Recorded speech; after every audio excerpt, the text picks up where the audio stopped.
क्योंकि हम किसानों के घर में पैदा हुए, तो हमें कोई उसमें पढ़ना नहीं, उस विषय को हम जानते हैं कि अब जैसे 10 बीघा खेती है, 15 लोग घर में है।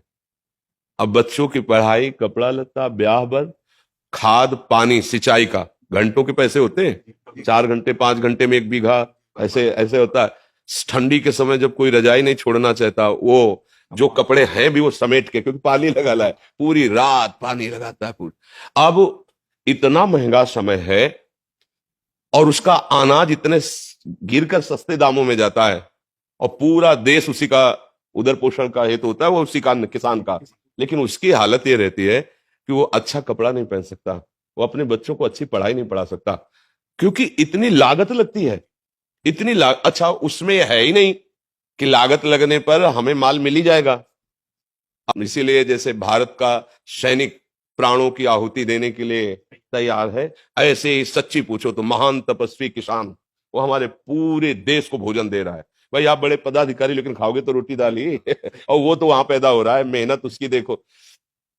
स्कूल से आने के बाद हमें पढ़ने का समय नहीं दिया जाता था, मक्का के खेत रखाओ चल के मक्का। इतनी किसानी का, इतनी मेहनत का उसका जो का, और वो जब बाजार में अन्न जाता है तो उसकी कीमत बहुत कम होती है, और जब वो सामान लेता है तो उसकी कीमत बहुत बड़ी होती है तो वो हमने देखा है। अब लाही सरसों जिसे कहते हैं, खेत बढ़िया खूब चक हो गया, बाली एकदम पकी तैयार, सुबह उसे काटना है और शाम के हल्का पानी हो गया, सूर्य की किरणें निकली, सब कलियां फूट गई, सब सरसों बिखर गई। अब वो बैठे रो रहा है, क्या करे, लाखों रुपया लगा करके भी वो गरीब का गरीब और कर्जदार हो गया। ऐसे जब उनको अध्यात्म का ज्ञान नहीं होता तो फिर एक उपाय मिलता है कि क्या करूं, आत्महत्या कर लूं। ये हम मतलब पढ़ी लिखी बात नहीं कह रही है, हम समस्या कह रहे हैं। हम लोग जैसे किसान के घर में जन्मे थे ना, तो रात में बादल गरज रहे हैं, पकी फसल गेहूं की खड़ी है, चना की खड़ी है, सरसों की खड़ी है, पूरा परिवार ऐसे बैठा है, राम राम राम राम भगवान, बस 2 दिन का समय दे दो, किसी तरह काट करके हम घर। अब अगर वो 2 दिन में वर्षा हो गई तो पूरे साल की कमाई गई उसकी। अब उसको ना कोई सरकारी सहयोग मिलेगा और ना सामाजिक सहयोग मिलेगा। वो सदैव कि किसान आदमी जो है ना, कभी ब्याह वर हो तो नए कपड़े बल गए, वो भी साल में एक आध बार जो अन्न का ड्योढ़ा लगा है उससे, नहीं तो उसका जीवन बड़ा कष्ट में रहता है, बड़ा कष्ट है।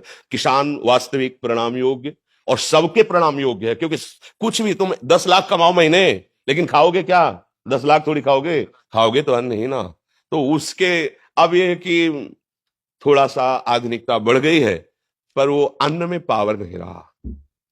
जैसे अपने लोग थे ना, 1 बीघा में 8 मन गेहूं होता था, 8 मन, क्योंकि उर्वरक डालने की सामर्थ्य भी नहीं थी, और उर्वरक निषेध भी किया जाता था कि अन्न पौष्टिक रहेगा। गाय का गोबर, वो जो गांव में पशुओं का एक वो बनाया जाता है ना, गोबर डालने का, हाँ, उससे फिर भर भर के बैलगाड़ी में खेतों में बिखेरा जाता। 8 मन हमारी।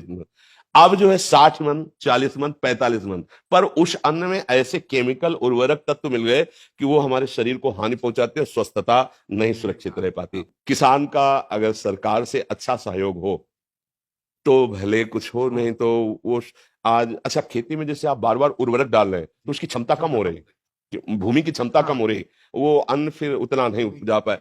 अब वो जो केवल किसान है, जिनके लड़के बच्चे नौकरी कर रहे हैं, उनको तो ठीक है, खान पीने को खेती से हो गया और अर्थ है, लेकिन जो केवल किसान है, सच्चे मानो एक तपस्वी से कम नहीं है, भारी तपस्या का उनका विषय होता है। तो इसलिए उनकी तो हम वंदना ही कर सकते हैं, उनके विषय में बस यही है कि सरकार सहयोग करे, और तो मतलब अच्छा, अब जब पशु नहीं पालेंगे, क्योंकि अब पशु ना पालने का स्थान बनता जा रहा है, क्योंकि बैल से तो खेती जोतनी नहीं है, ट्रैक्टर से जोतनी नहीं है, तो बैल का तो मतलब नंदी का तो कोई सवाल ही नहीं रह गया कि कोई किसान पाले। क्यों पाले, मतलब समझो। अब क्या, अब बछड़ा का, बछड़ा होता था ना तो एक हर्ष सा होता था किसान के, ये गाय माता ने बछड़ा दिया, अब ये आगे चल करके बैल होकर हमारे हल जोते, मतलब 8-10 गायें तो होती ही थी, उनका गोबर, उनका दूध, वो पौष्टिकता।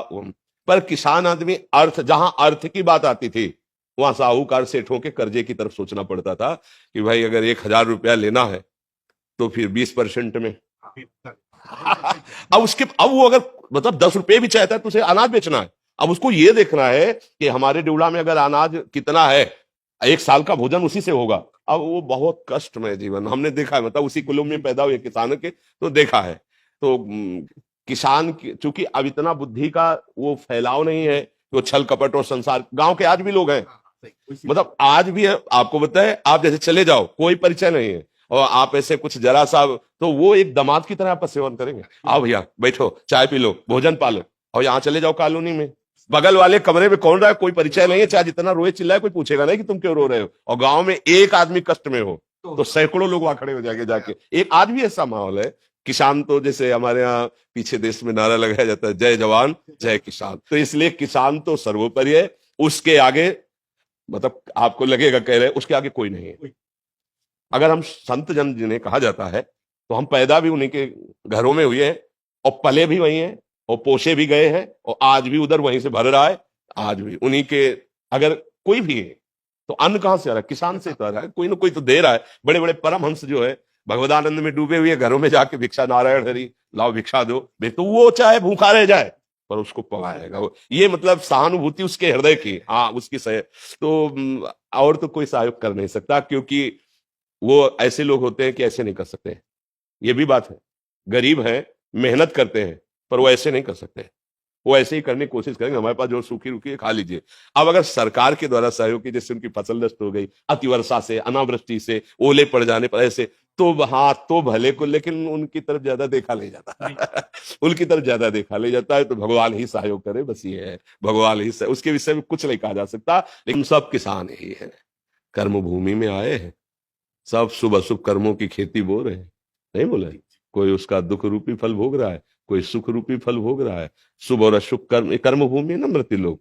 वैसे तो हम सभी किसान ही हैं, पर वास्तविक जो प्रगट लीला में जिनको किसान कहा जाता है, ये बड़ी ही मतलब तपस्यामयी जीवन होता है किसानों का।